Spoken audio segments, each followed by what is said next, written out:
led by your butt. But I'm not qualified, but I'm not good enough, but I'm not smart enough, but I didn't go to the right school, but I don't have enough money, but, if you're ever gonna step into your future, if you're ever gonna step into your destiny, you're gonna have to get over your butt. And that's what a pity party is when you have an undisciplined mind and you meditate on the wrong thing over and over and over again. If you're going to throw a pity party, I give you 3 days and that's it.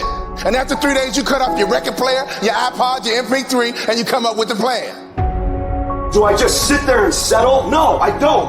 I say enough's enough, man, and I'm going to make a change, and I'm going to keep going until I get it.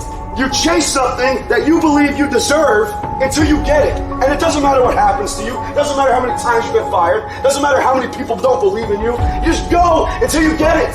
That's the point. Are you tired yet? Some of you need to get tired. You need to be tired of what's going on in your life. Get tired of your habits. Get tired of the actions that you're putting in there every day. You gotta change, man, or nothing changes. I woke up one day and stopped making excuses. I woke up one day and stopped playing the blame game. I woke up one day and looked at the man in the mirror and was like, yo, bro, what are you doing? Wake up. It's showtime. Let's go. Get up.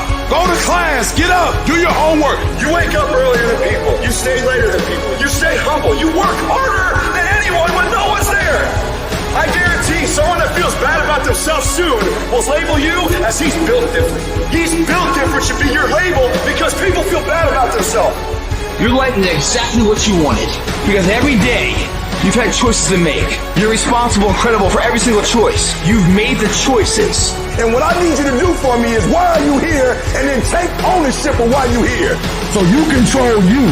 This world ain't gonna give you what you deserve.